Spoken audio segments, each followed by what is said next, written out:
Hello, hello, good morning, good afternoon, good evening. Thank you for being here. Welcome, welcome. We are just about the end of the year. So, welcome to the last stream of the year. It's been a busy week. I have not had any time to plan anything for this stream. So, as always, we will just answer whatever questions you have live. So, if you have a question, start your message with the letter Q. It makes it a little bit easier for me to see on the screen here. Otherwise, we're just going to get things going. Starting off with saying hi to people in the chat, as always. Randy, just staying here a little while. Great to have you here. Nigel, hello from the sofa. I have a feeling. I wonder what the map did with that. I didn't actually notice where exactly in the UK it said the sofa is, but that's great. Kevin is here from rainy Columbus. It's a little bit rainy today, but not too bad. Had mostly clear weather here yesterday. Did have quite a windstorm earlier this week, though, which was a bit of an adventure. I almost lost this TV. So there's a window back there, and I had the window cracked open just because it's really warm in here with all the gear. And I had the window cracked open, like I normally do, and the wind was so strong that there was a gust of wind, and I came down here in the morning, and the TV had just fallen flat. It fell on top of the PTZ camera, on top of the tapes, knocked over the other stuff on the shelf up there, and somehow it did not break. I don't know how. So that was lucky. Yeah. Anyway, how is everybody doing today? Another Mike from London. Hello, hello. Very glad it did nothing broke. Yeah, I'm now second guessing the decision to leave these windows open, but there's just so much. All this gear is just little heaters down here, so I need to vent it somehow. Yeah, I was fully expecting the screen to be cracked after I saw it just lying on its face. The PTZ did survive the fall. We do still have it got like it got confused about its position, so like the gear it like slipped on the gears or whatever, so it thought everything was a different position, but I just like forced it back into position and now it's fine. So yeah. Maybe also I shouldn't have a bunch of stuff in front of the TV, which is another thing that I could do. Matt says, I just found out I'm expecting my 8th grandchild. Well, congratulations. That's a lot of grandchildren. Any plans for the next few days? Yeah, so most of my week I've been working on the house. We managed to get the units A and B done enough to have people over for a party last night, which was super fun, and got the appliances in at the last second. I built the closet in the entryway yesterday afternoon. Now I'm thinking I should maybe try to do a live stream from some of those locations with some different rigs that I've set up, because now I've got like actually heated spaces and there's power and no network yet, but I can fix that. So I'm thinking I might use that as some way to spice things up and test some different rigs, like the Director Mini or the RØDECaster video. Always fun to test these out in a space that's not just in the studio here. So I might try that. I do need to do some more wiring on those. The next steps are getting a couple more cameras installed, getting a couple of fixing the wire for the wireless access point, and my big shipment of Unify gear just showed up, and now I've got all that stuff to install too, and also tried to dig a little bit deeper on VLAN management with the network setup, which has been it's a learning curve. We will just say that.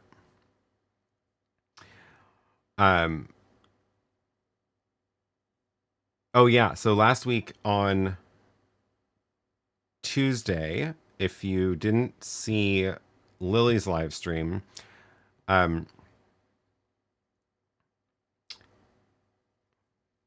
Adam says there's something that looks like a cable between you and the camera at the bottom left. Between me and the camera. Oh, it's I see it. That's really funny. It is this. It's sitting on top of here and it's just in frame. That doesn't need to be there. Good catch. That was just sitting right there. I was trying at the last second to adjust my camera position because I feel like it's a little bit lower than normal, and I need a better mounting solution. I don't know. I have like a tripod ball head attached sideways to a clamp to that pole, and it's just not quite strong enough for all of that weight. But yeah, so last week on Tuesday, Lily's live stream, we did Lily's live stream from her parents' house, and I brought the RØDECaster video in a Pelican case with a couple really simple setup. It was just one camera, Sony ZV-1, I think it was the 1F, and used which mics did we use? The Rode Wireless Goes for that, and I can't unfortunately share too much, but there is a beta firmware for the RODECaster video. It's a closed beta, which I'm in, and I was running it on that. They said it's okay if I kind of talk vaguely about it. I just can't share too much about the specifics. But I will say I'm super excited because essentially they've added in a couple of features that were I talked about in the video I did, essentially setting up the RODECaster video for her show. I published it a few weeks ago, maybe more than a few weeks ago now. But there were a couple of features missing that meant that I couldn't really use it for her live stream. Those are now in the beta firmware. So there's essentially I was able to even do it without companion, which is impressive. And including like countdown timer, showing comments, just like she normally does the show, all with the RODECaster video and just me pushing the buttons. I will end up setting it up with companion, just for her to have buttons to run it herself eventually, because I still think it's easier to manage a show with being able to actually press buttons on a stream deck to manage. Like you can arrange things in better orders this way, right? Like you can make sequential, like pre-roll, start the show, end the show, here's your camera buttons, and give them nice labels instead of having to hunt around on menus. So I think still excited that they have Stream Deck support, but since I also was scrambling at the last minute to set that up, I was able to at least just like run the whole show with the RØDECaster video itself. So that was super cool. I'm very excited for that. And I have no idea when they're going to ship this firmware, but some really good updates there. So that is exciting. Anyway, so that was Tuesday's stream. That was Tuesday's test. I got all the gear packed up in the Pelican case, put it on my bike trailer. That worked well. That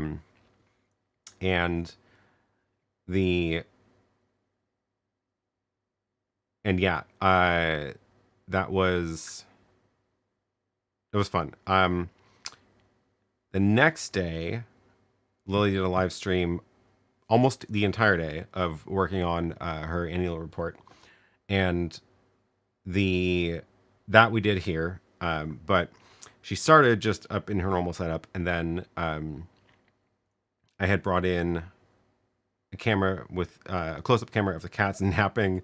That was using the NDI camera on my old iPhone, running into the Magewell Pro Convert NDI decoder, which I moved upstairs. And that's where things started getting a little bit messy with the networking, because I have a separate VLAN for the space upstairs, and all her gear is on a different VLAN. And that meant that I couldn't get my computer NDI sources showing up in the Magewell Pro Convert because they were on different networks. I'm reconsidering how I manage all that, because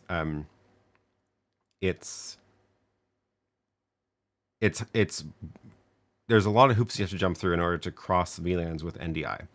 I was looking into it earlier, and there are some ways to do it.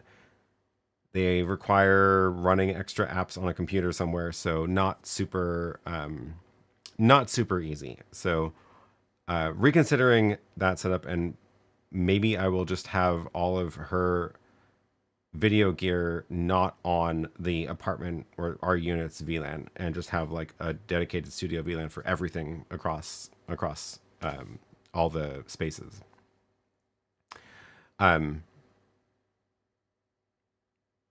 Yeah. What are you doing? Says that begs the question: what would life be like right now without companion? um. Yeah, I mean, without companion, it would be a bunch. It would be probably some other hacked together, worse hacked together way to manage all the devices across one stream deck. Because yeah, I don't know. I would probably cobble something together, and it would be bad. It would be very awkward. That's what would happen.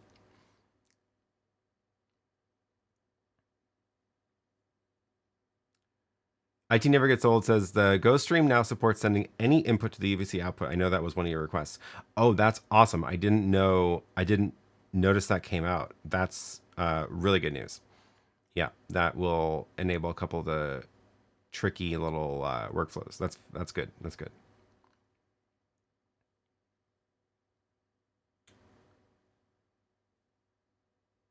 Yeah, NDI likes a flat LAN setup. Yeah, it really does.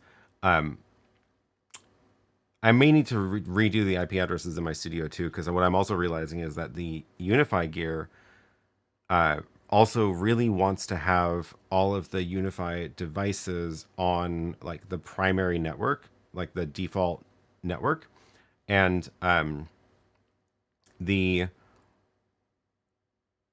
the so like the control network for the controller to talk to all the devices and configure them. It doesn't like when those start getting split out onto VLANs, and that was what was causing some of the problems with this split setup, and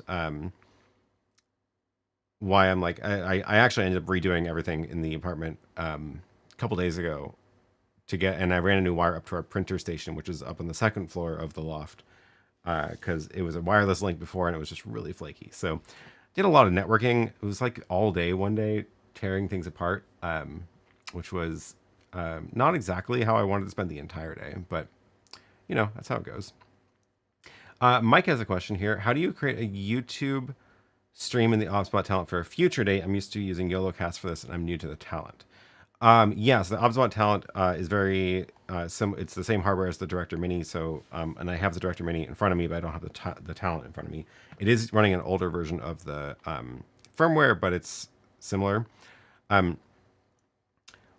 What I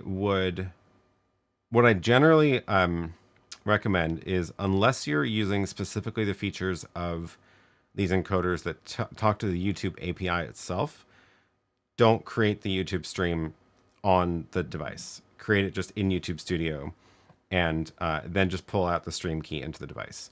So with the YoloBox, has the comment feature where your comments will show up in the YoloBox, and you can tap them and show them on the screen.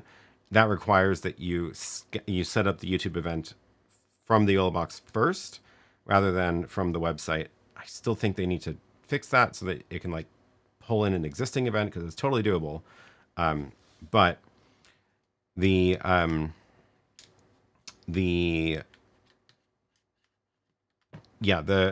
with the Obsbot Talent, let me see. Or I have the Director Mini here, but same difference. Is this in focus? No. There we go.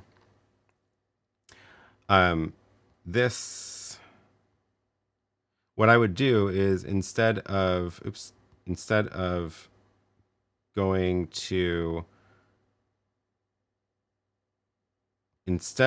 it this way where I connect to YouTube, I would just do it as an RTMP. Oh, great. All the stream keys are there. Well, hopefully that stream key is not used anymore. They really shouldn't show the full thing in that list. Anyway, I would just, if you want to create a schedule one, you can just go to the website, create a schedule one, and then talk to it over RTMP. Otherwise, you can't. I think actually, you know what? I think they did it the right way here.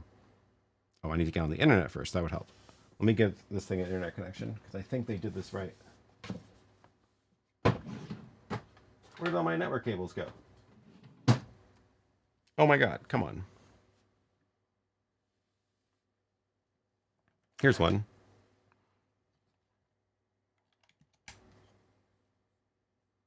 While that is booting up.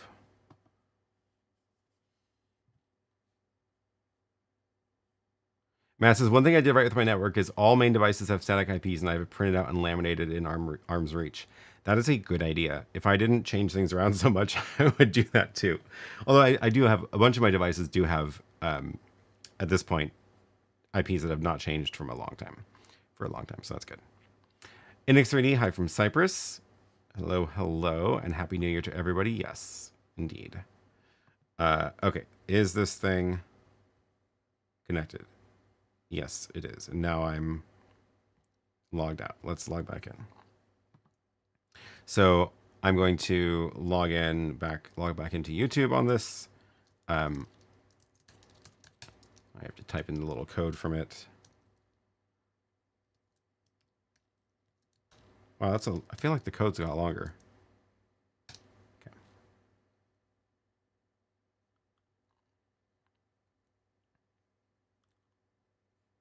Sign in. Let it manage my YouTube account. Great. Okay, so I'm logged in on YouTube, and now, yeah. Okay, so here's how you can do this with the Director Mini / Obsbot Talent.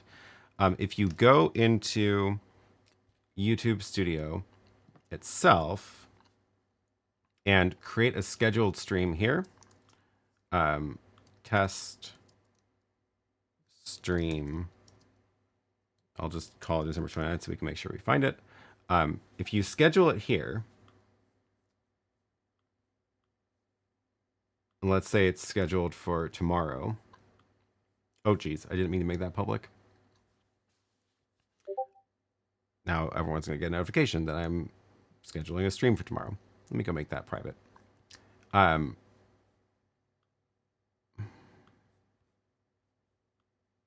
Unlisted.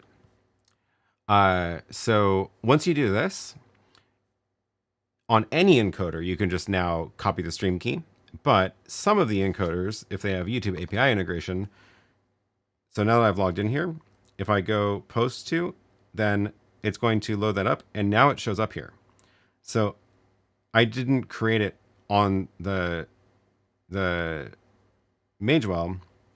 I created it on YouTube Studio, and then I can post to it. Now I can connect it so that this is actually pushing to that. This is the feature I want the YoloBox to add also, but they don't have it yet. But anyway, now this is set to post to the stream that I created. That means I can create the thumbnail and description and everything first ahead of time on YouTube Studio, where it's a lot easier to manage, and then link up the device to that event.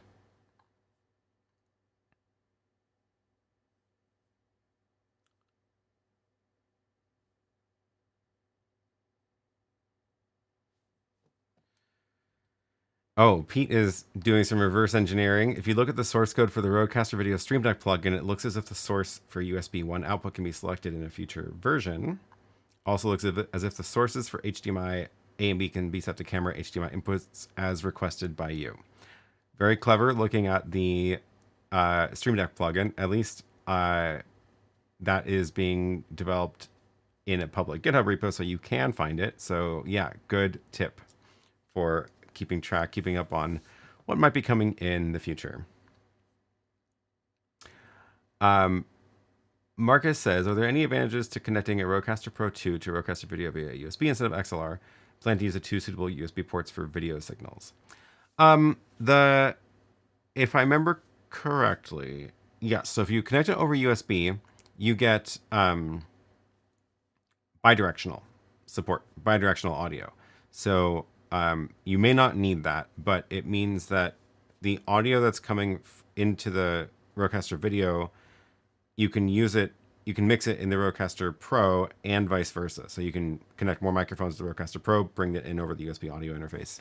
But it works both directions. So you may not need that, but that would be the advantage of using the USB connection between the two.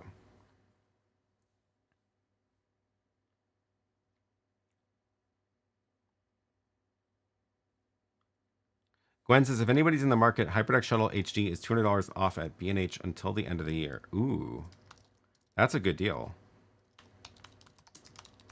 Let me see if I have a link for that. Why don't I have a link for that? Oh, there it is.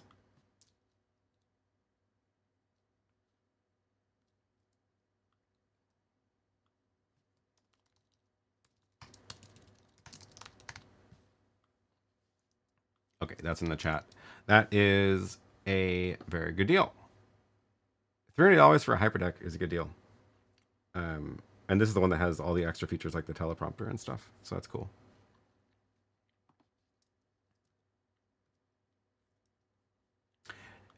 Clear Life Media says, does the Insta360 link or link C2 work with the RODECaster video? I don't have the link C2, but I believe the link does not support it. I think I tried those and the Obsbot and it didn't work. The webcam input on the RODECaster video is, I think it's only, I forget what it is. It only supports like it's not RAW, it's, what's it called? Blanking on what it's called. Anyway, it only supports one type of webcam video feed, and most of these little ones don't do that, unfortunately.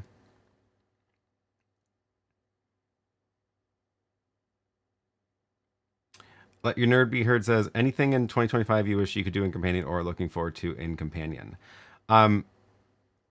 They have been doing so much, and I am actually struggling to keep up with all the updates in Companion at this point. I guess there's a couple of little like nice to have wishlist features just for managing things I would like, but overall it's really well done. One thing is it's not as obvious with well, actually, I guess it is obvious with this style Stream Deck XL also. This button, these up and down buttons, they are on by default. They're on every page, and that means that when you're looking at the Stream Deck itself, they're always here. So I can just go like down. And I can press the same button and change pages really quickly, which is good. But let's say I didn't want to use these buttons for it, and I wanted to use like page up is over there and page down is over here instead. Doing that would be a ton of work right now, because I would have to go in here to this page and say, okay, now this button is, oh my gosh, now I forgot how to make the page. Yeah. So here is the up button, because this is there's a different way to do it. This isn't even the right way to do it. I forgot how to do it. Can I copy that button over here? Yes, I can. So there's a way to make a page up button. It's a special button type. Anyway, I have to go into every page of the 100 pages to make the page up button. So what I would like to do is have a way to say this button across all pages should be this thing.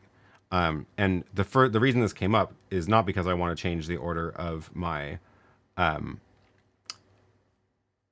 page up button, but on the rack Stream Deck, these knobs appear as buttons in the Stream Deck software. So if you look at where was my test page for this? So if you look at my test pages, I was testing out. No, I think I deleted it. Anyway, I was testing out rotary actions on the buttons, which are, oh, I think it's this one. This button, like all the way on the right, is actually the knob. So if you give it a rotary action, it will, yeah. So this, if I turn this, oh yeah, there we go. Let me get my PTZ camera in the right spot.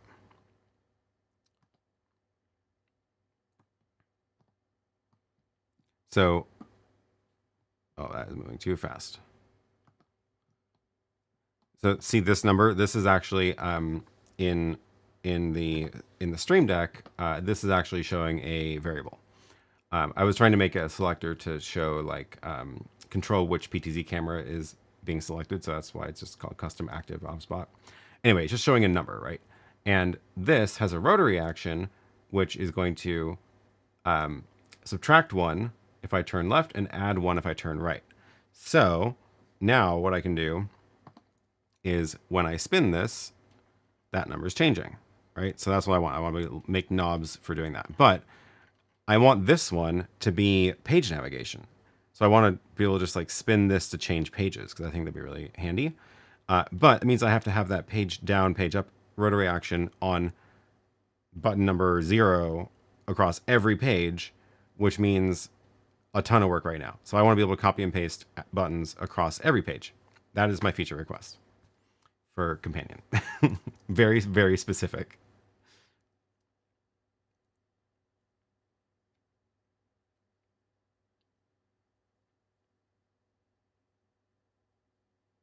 YUV2. Oh, the webcam format. Let your neighbor hear it says make page up down by clicking the arrow next to create button. Oh, I totally missed that arrow. Thanks. Click the arrow. Oh. This. There it is. Regular button, page up, number, page down. That's what I was looking for. Thank you. Yeah.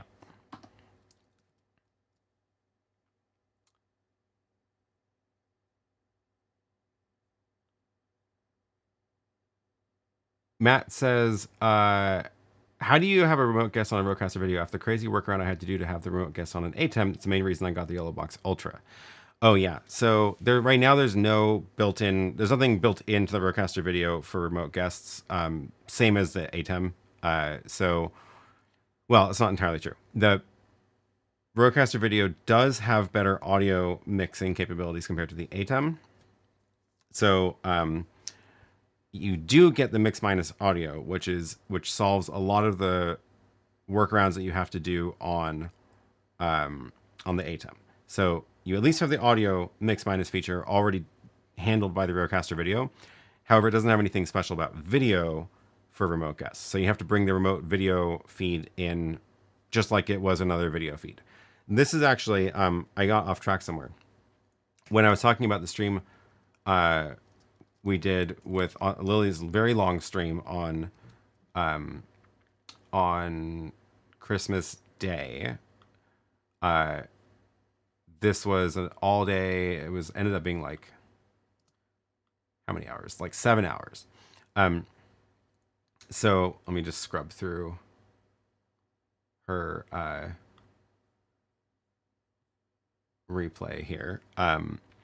So started off with like her normal stream in her studio, sharing her computer screen, and then we have the cats for break screens.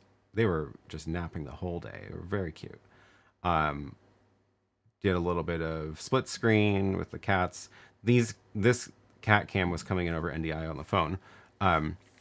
But the later in the day, we ended up going over and setting up a couch in the other unit. And this feed is actually, this is being brought into her ATEM as a remote guest. So I had Zoom set up on my laptop there, and this was building the couch. I was essentially a remote guest into her stream. So what that looked like was running Zoom on my laptop in that room. I had good Wi-Fi there, and the so I was in a Zoom call. I had Zoom ISO on this computer in the studio, grabbing my spotlighted video. The cats were on Zoom too, not NDI. The cats were on Zoom, and then we could just like spotlight either the cat's phone on Zoom or my phone, and that would get pulled over Zoom ISO. This computer was broadcasting the Zoom feed over NDI, which was being grabbed by the Magewell Pro Convert upstairs in next to her ATEM. So essentially that's what you do with a RØDECaster video also. You would you can use Zoom ISO. That handles the video and audio extraction from Zoom as just the remote guest, not the whole screen, not the whole call. You can have it do individual people or whoever's spotlighted or whoever's the active speaker or whatever you want to do. And then that you would just feed into the RØDECaster video as one of the inputs. The trick is, how do you get the audio from the stream back to the remote guests? And that's where the RØDECaster videos mix minus is handy, which is not something the ATEM has. So huge advantage to the RØDECaster video there. So,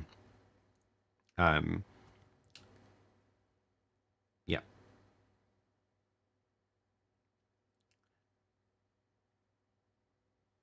Oh, this is a weird thing I didn't notice. Be aware, if you want to use UVC captures on RØDECaster video, you can't use fractional frame rates.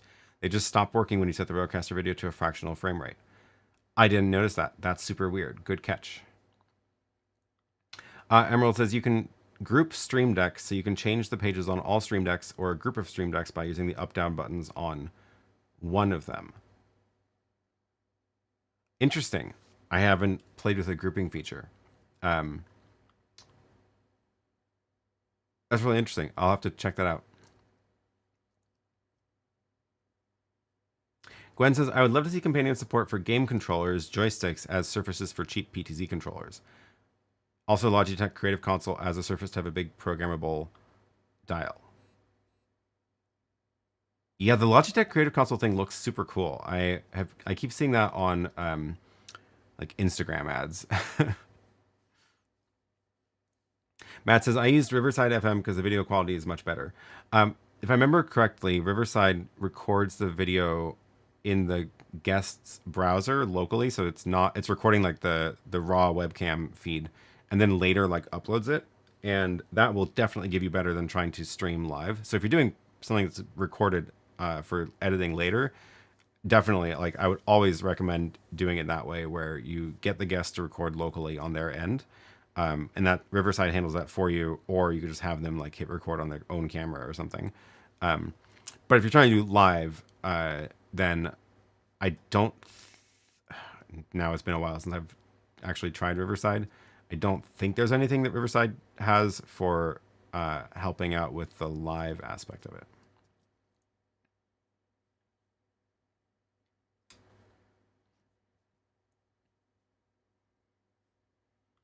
Emerald made a video on that recently. The grouping feature is pretty new. It was a feature request from David Joshua Ford. Oh, cool. Okay. Yeah, I'll have to take a look at that then. That's great. Winston says, we need rack mount versions of the ATEM Mini or more ISO options. I mean, there are rack mount ATEMs. That's not a problem, but they're not necessarily cheap, and they definitely have different feature sets than the ATEM Mini. The cheapest rack mount is now this one, which is not ATEM Mini priced. It'd be an interesting exercise. What would it look like to do ATEM Mini, like a 4-input rack switcher? Would that be useful? Would anybody buy that? What if it was like 1/3 rack? Like, this is half rack, but what if it was like size of the HyperDecks, like the 1/3, and it was a little ATEM Mini SDI? Even just an actual ATEM SDI for 345 in rack mount format would be really useful, because that's 4 in, 2 out. So it's essentially a little 4x2 matrix, clean switch matrix, which would be very useful. the size of a hyperdeck. That could be fun. If you want the ISO recording, then you're already up to $800, which I don't remember that being $800. Is that really always how much it was? I thought it was less. I didn't remember there being a $300 difference between the HDMI and SDI version of the same one. Huh. Is that always the price it was? Wow.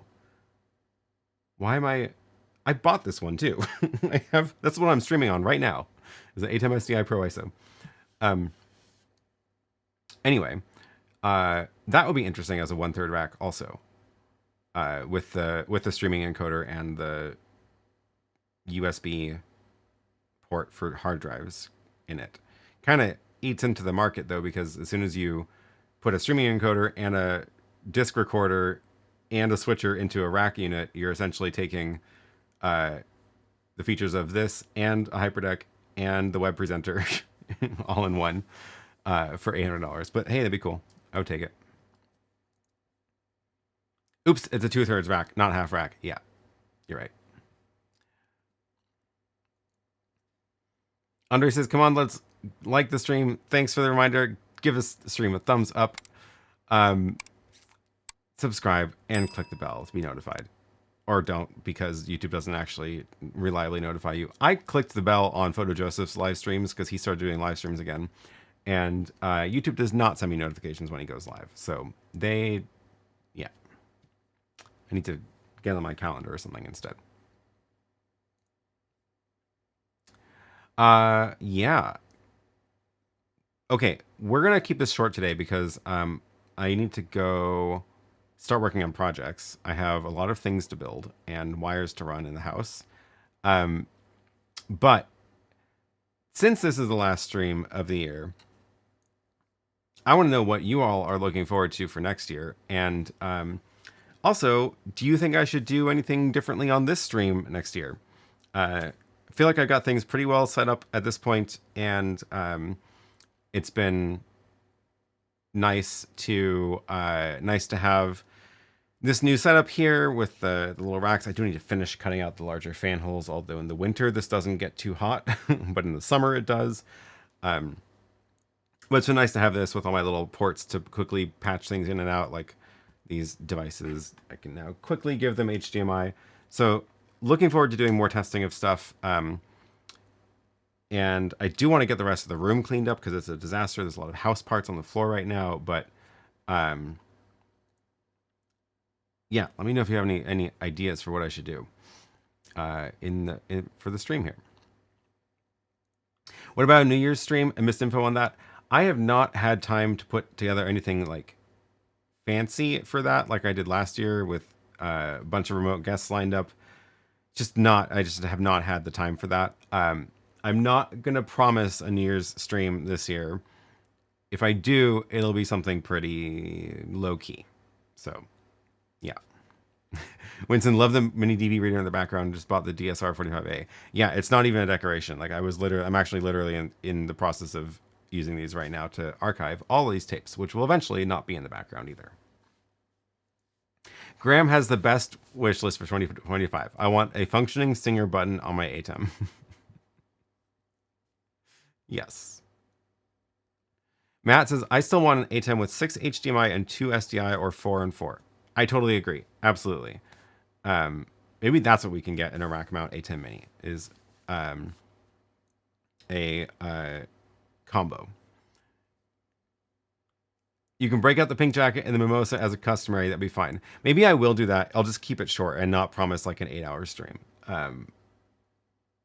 Yeah, maybe we'll do that. The day after New Year's Eve, actually, we're doing a bike move to get all their stuff out of storage and into the units that are clean now. So A and B next door are now clean, where like the appliances are in, everything's painted, the cleaners came to get all the construction dust out of there, the cardboard's ripped off the floor, so it actually looks like a house now. Only a couple of missing pieces. The network jacks are not in yet. A couple of the outlets don't work, so need to fix the wiring on those. But yeah, we're gonna get everything out of our storage unit and just shove it into the bedrooms in there in a pile, and stop paying for the storage space, which will be nice. And it'll be easier to actually access all of our stuff instead of having to go miles across town to retrieve things and dig it out from under a mattress. Yeah. Woozle says that would be so awesome. Wait, what would be so awesome? There were a bunch of things. Or an ATEM menu with a transparent HTML source. Web, I still think that I actually don't want Blackmagic to add web engines into any of their hardware gear. I feel like that's mixing too many worlds.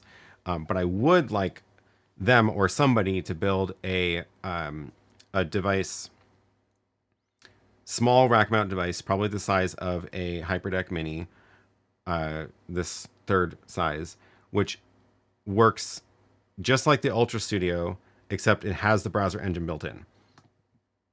So I want a device that is just a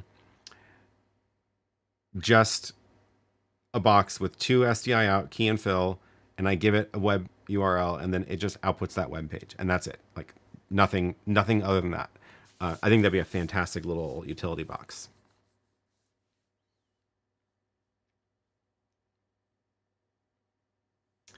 Matt says, I love the addition of the PTZ camera to your live stream. Other than that, you're better than anyone else I've seen. Thanks. Yeah, I'm really glad they sent that. Oh, speaking of, I should have another box from them pretty soon with their controller. It's from AV Cans. So hopefully that comes in soon, and then I'll be able to show that as well. But yeah, it's been fun having that. So I can show things around the studio and move it around and show you the little chat monitor I use to keep tabs on. Normally those are not in the way. Keep tabs on things when I'm sharing other stuff on my screen. Show you the microphone I'm using and the overhead camera. Yeah, it's fun. Emerald says, I would like to see that somebody picks up the Lumix module for companion. It adds power zoom control. Right now it can only start and stop recording. I remember looking at that and it was very, very limiting and I was disappointed. So I agree, especially because I have so many Lumix cameras around here. The cheap controller or the expensive one? I think it's the cheap one. Let me see if I can find...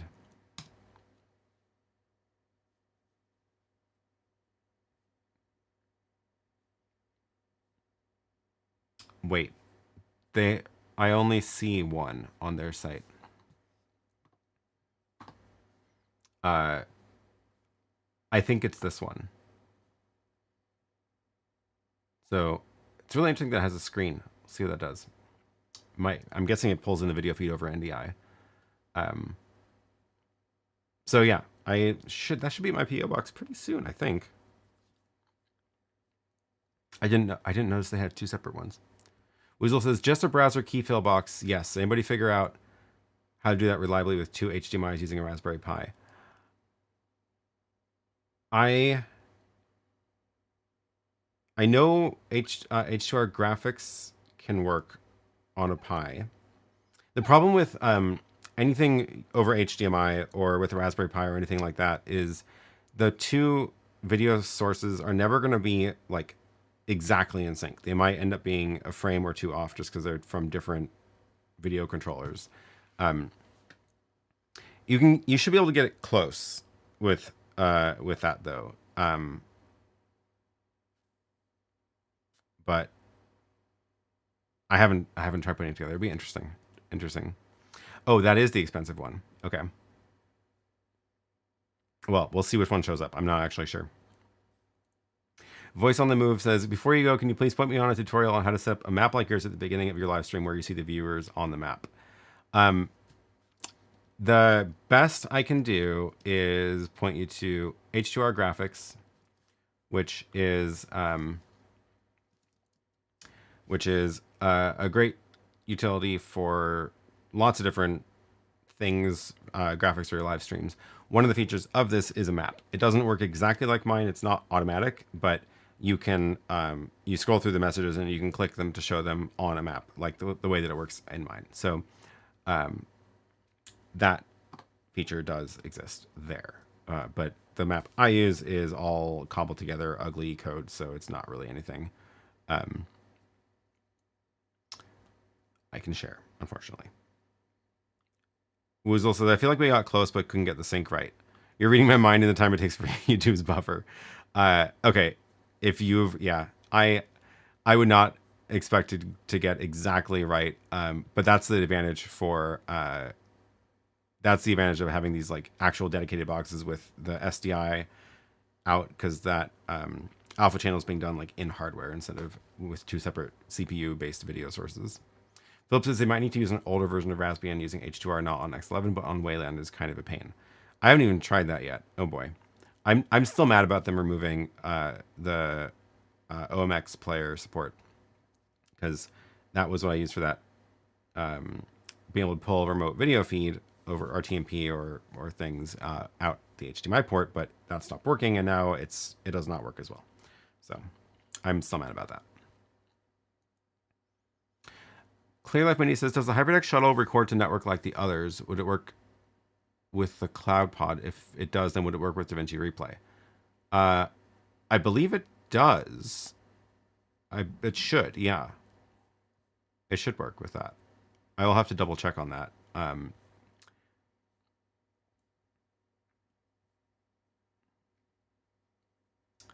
In plain sight, hello from Adelaide.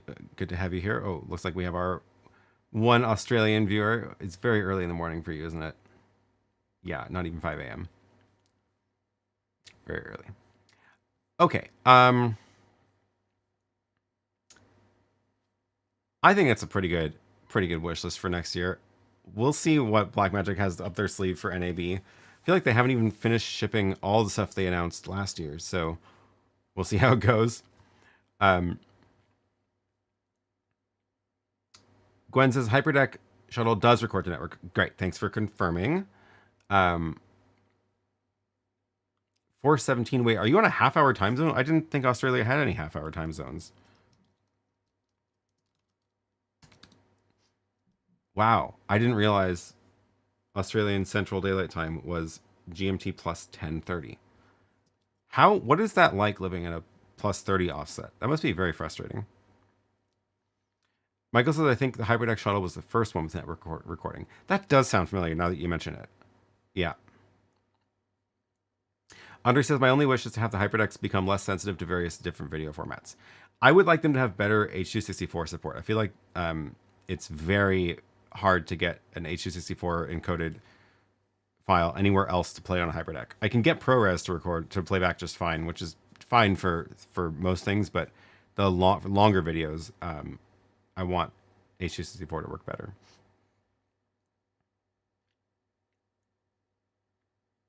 Yeah.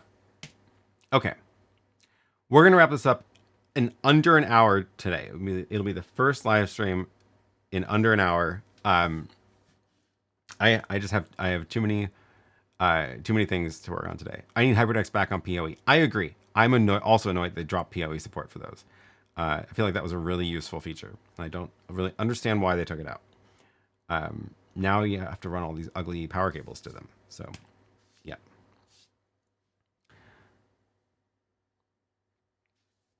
Alonso says right now, oh, this is about the RØDECaster. Right now, the only way to use a keyed out video source is to create a scene. Did you suggest Rode to include a new option to have a proper DSK? I did suggest that to them, yeah. The way I described it was, if I'm overlaying chat on top of the stream, I want it to be always on, like an overlay. So they have an overlay feature, which is essentially a downstream key. They don't call it downstream key because they're trying to not use video industry jargon. But they have the overlay feature, which stays on top of whatever videos you're switching out. And that only works for the graphics that you load in right now. So I want them to add support for a keyed out video source as an overlay, which is, I was trying to phrase the feature request in terms that they already are using in the switcher. And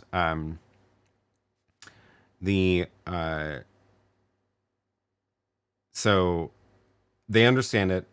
I cannot confirm if they are actively working on it or not. But the but yes, they do understand why it's needed. So I hope they will consider that.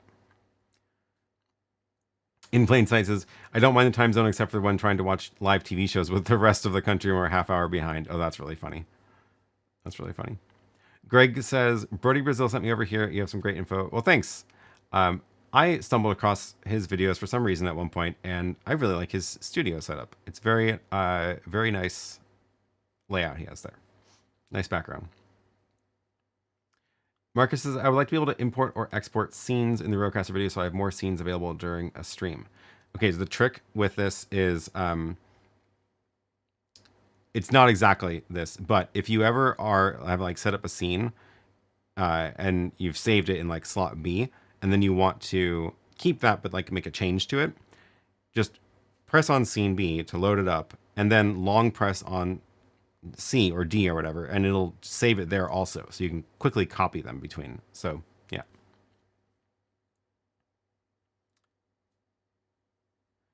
The Adventures of Gen X says, I'm considering buying the YoloBox Ultra in January. Should I get it or just wait for the Extreme?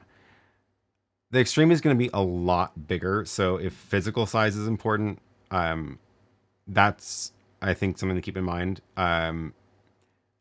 I still am skeptical that it will be able to do everything they say it can at the quality that you would want it to, like 4K ISO recording on 4 inputs. It's just a lot of CPU to do that.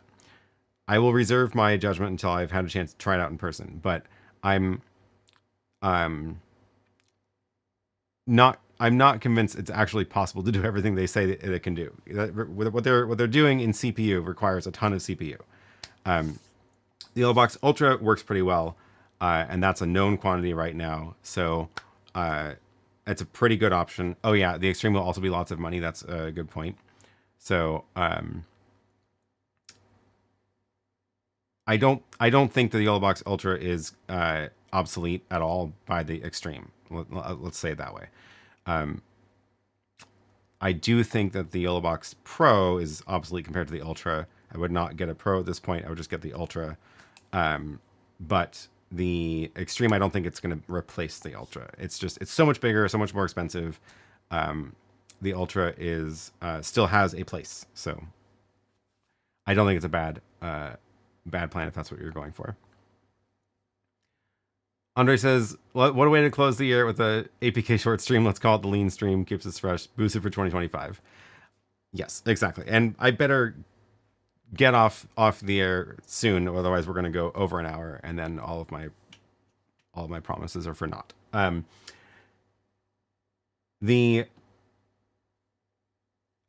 Matt says I use the Ultra to the Extreme. Oh, that's funny. I use the Ultra to the Extreme, not YoloBox Extreme, just to the Extreme, and it never had a CPU issue, and I don't need all those other ports. And Gwen, also a very good point. There are usually bugs and issues it takes a bit to fix after any initial product release. Yes, and the YoloBox Ultra has now gone through many cycles of updates, and they've worked out a lot of the glitches there. So it's a pretty solid option now. Yeah, I would not necessarily hold off if you have a use for it right now. All right, we're gonna wrap this up. I might do a New Year's stream. It'll be a surprise if it happens. It will not be very long. It might be more than an hour, but it will not be 8 hours like last year. Just don't have the energy for that right now. I have to go build some network ports. I have to do some wiring of network jacks and get some more devices up and running and reconfigure my VLANs again. Always fun. But yeah, with that, I will sign off for today and thank all of the channel members for your support. Thanks to Larry and Marcin for being extreme supporters of the channel, and thanks to all of the pro supporters as well. Again, reminder, if you are a channel member, then make sure you go to the members section at the bottom and find the link to the members only Discord. It's a great way to keep in touch throughout the week and for the rest of the year.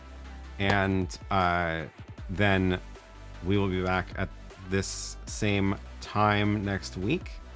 And yeah. Oh, Gwen says hopefully YouTube notifies us if you do a surprise New Year's stream. Cross your fingers. If not, down the link in the description, there is a link to my email newsletter, and the email newsletter sends you an email 30 minutes before my scheduled streams, which I will make sure it sends one out if I do a surprise New Year's stream. And then you will actually get an email, unless it gets caught by spam filters. So there's really just no way to know at this point anymore. Hopefully you all have a good rest of the year. I will see you all again, same time, same place next year. And yeah, see you then. Bye.